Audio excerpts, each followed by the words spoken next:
so good to be saying that again. So to everyone who's new here, welcome.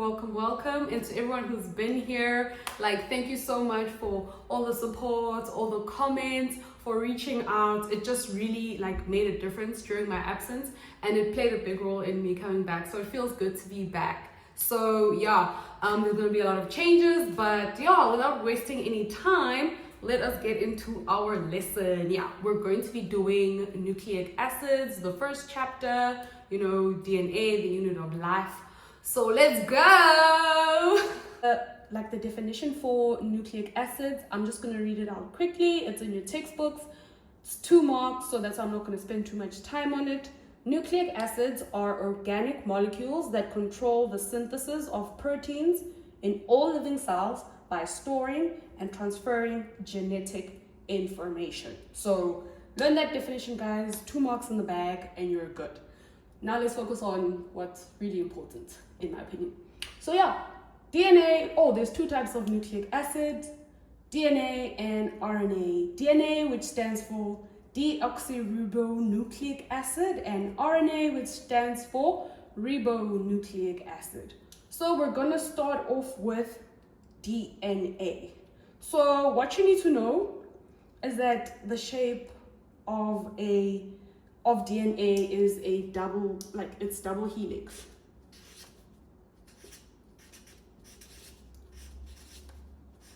So I made it like this because it's so much easier to learn them by comparing them. We'll go into RNA shortly, but yeah, I find it easier learning something by comparing, because actually there's usually an exam question where they ask you to compare the 2.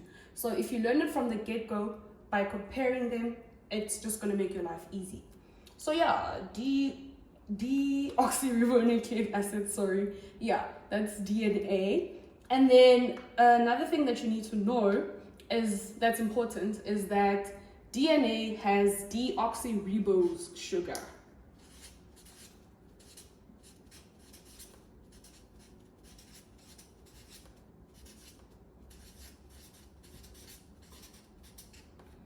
And then I'm going to skip that 3rd point for now.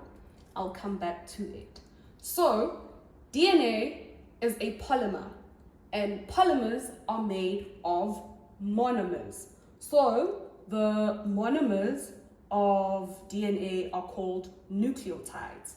And nucleotides has 3 parts, which is a sugar,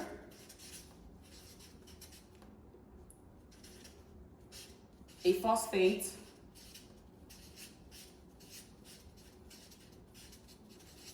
and nitrogenous bases. I'll just write NB. And then in DNA, well, in both nucleic acids, there are 4 types of nitrogenous bases, which is adenine, just write the A, adenine, thymine, I'll just write the T, guanine, however you want to pronounce it. Yeah, I'll just write the G, and cytosine, I will just write the C. So it is very important for you to know the types of nitrogenous bases in DNA. It's going to be very important when we move on to chapter 2, which is protein synthesis. So know your nitrogenous bases, and how you can remember it is all teachers go camping. Guys, doesn't make sense, not all teachers go camping, but if it helps you remember your nitrogenous bases, please learn it. All teachers go camping. Adenine, thymine, guanine, and cytosine. Know those nitrogenous bases. So yeah, that's why I go back now to the 3rd point, and I say that the nitrogenous bases are adenine, thymine, guanine, or guanine, I'm not sure how you pronounce this thing, and cytosine. Okay, yeah, so that's DNA. Guys, there's more stuff, but I'm just gonna focus on the important stuff for your exam and the important stuff that's gonna help you, answer your questions. You can read more in your textbook, and yeah, but you know, for the sake of this lesson, let's just know what we need to know. Cool. Let's move on now to RNA, ribonucleic acid. So RNA is single-stranded. So the shape of DNA is a double helix, RNA single strand. Very important for you to know that. And then the second thing, since here we have deoxyribose sugar, here we will have ribose sugar.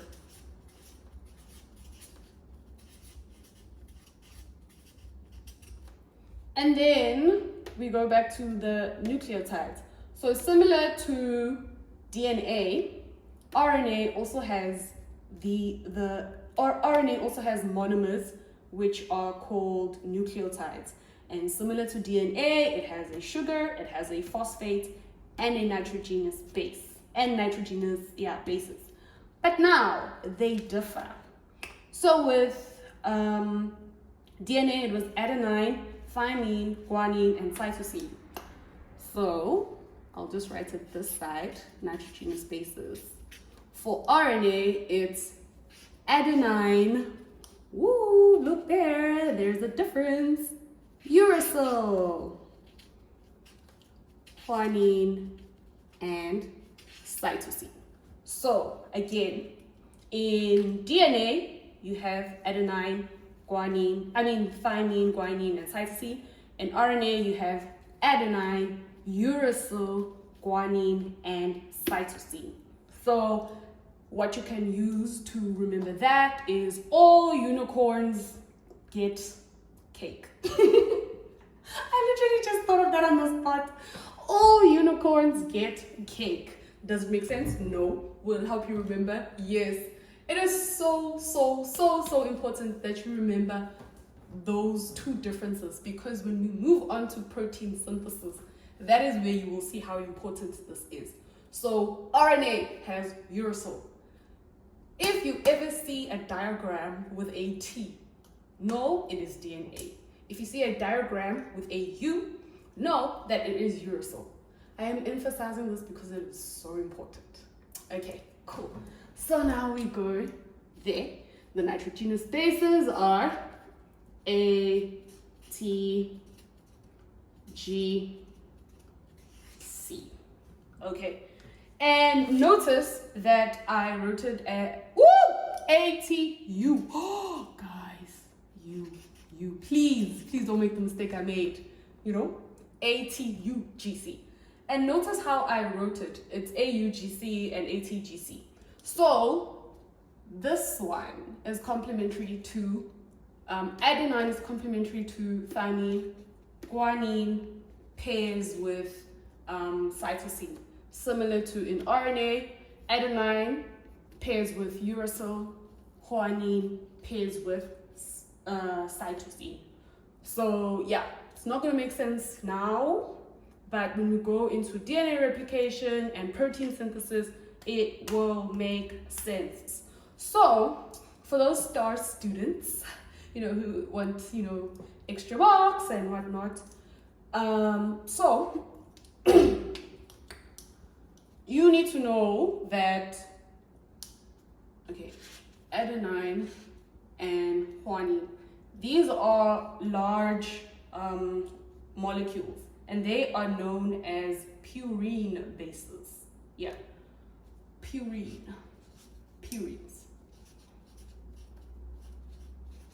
It's not that important, but it's the question they tend to ask. And then these two, thymine and cytosine, are known as, I'm really not sure how to pronounce these words, but pyranidines? I don't know, beats me. As long as you know how to spell it, because your teacher will not be examining you vocally, orally, yeah.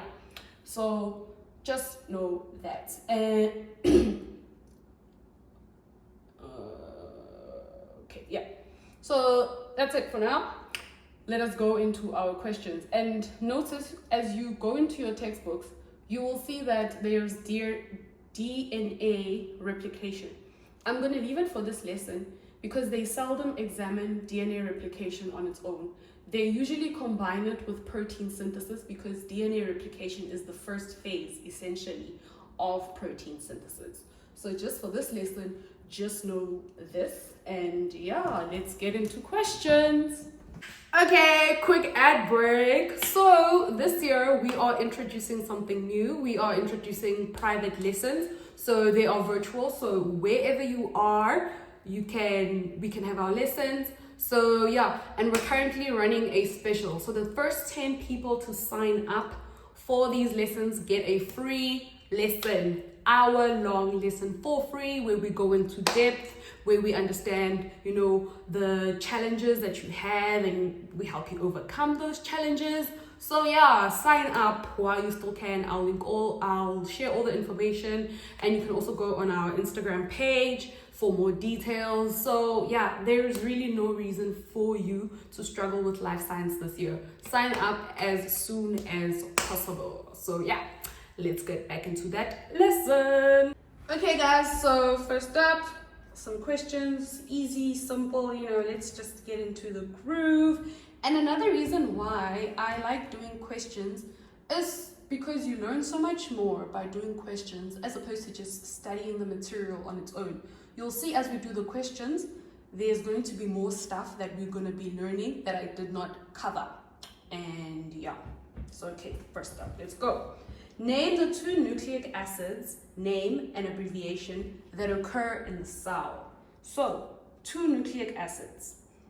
It is DNA and RNA. That's the abbreviation. The question asks for the name and the abbreviation. So the name is deoxyribonucleic acid, and that's DNA, and then RNA is ribonucleic acid.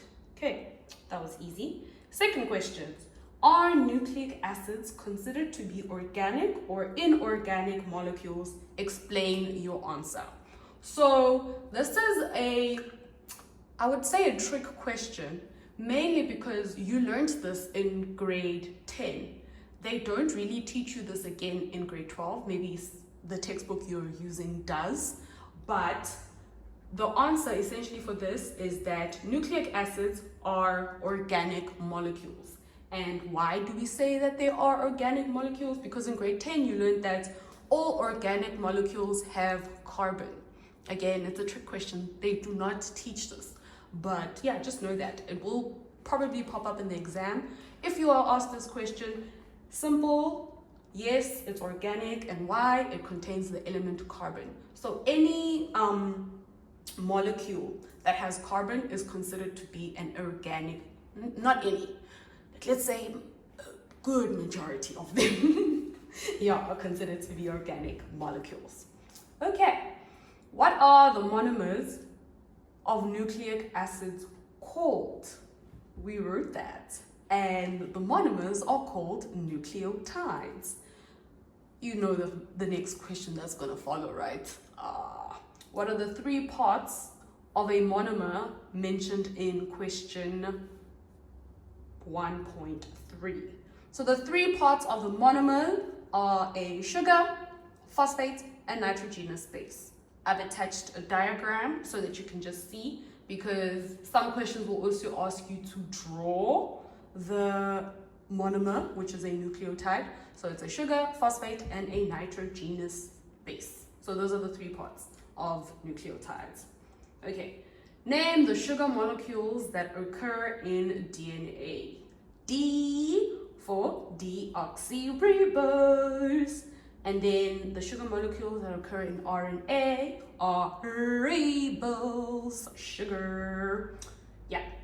And then next question. Name the different nitrogenous bases that occur in DNA. So remember our little acronym, all teachers go camping. Those are the nitrogenous bases, which is adenine, thymine, guanine, and cytosine. And the nitrogenous bases that occur in RNA are all unicorns get cake.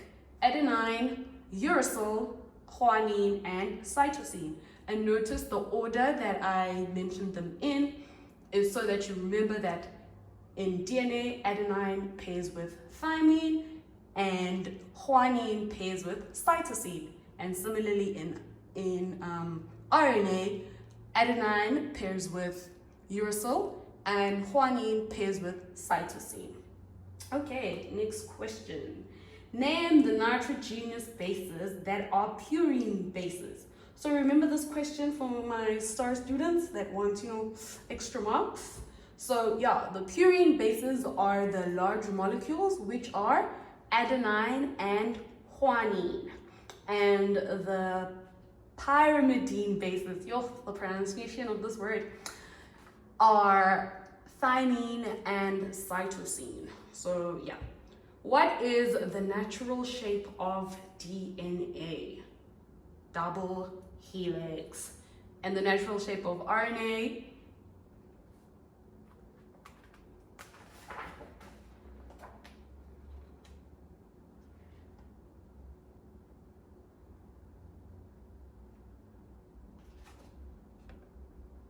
The questions they've been asking are quite easy, hey? The likelihood of getting these in an exam. But it helps to study, it does help. So yeah, what type of bond is found between the purine and the pyrimidine bases of DNA? This is more of an exam question. What type of bond? Hydrogen bonds. And then the following question says, which characteristics of the bonds mentioned in the previous question will ensure that replication of DNA as well as the transcription of mRNA will take place quickly and easily? They are weak. So these bonds are weak hydrogen bonds, essentially. So yeah, see, now we're getting into exam questions. So now we get into more exam questions. So as you can see, it says study part of the nucleic acid below and answer the questions that follow. First question, which nucleic acid is represented in the accompanying diagram? So first of all, this nucleic acid has two sides, two strands, 2 double D. So that is DNA. So yeah, double stranded. It's a double helix nucleic acid. So that is the answer. Give one visible reason for your answer in question 6.1. I've basically said it. The fact that it's double stranded. That's a visible answer. It's quite tempting to say that because there's an A, but that's not valid because RNA also has adenine. Okay, 6.3. This representation is one-dimensional. How does this nucleic acid appear in three-dimensional form? It's a double helix. Next question, identify the monomer numbered X. Monomer. When you think of monomer, you think nucleotides, So that is basically X. X is a nucleotide. Next question, identify the following. The sugar molecule number 1. Okay, so I'm just gonna go through all the questions and then we just answer them. The sugar molecule numbered 1, the molecule numbered 2, the names of the nitrogenous bases numbered from 3 to 9, and the bond numbered 10. Oh, I love this question because if you understand the first part that we did, then this question should be a breeze. Okay, let's go for it.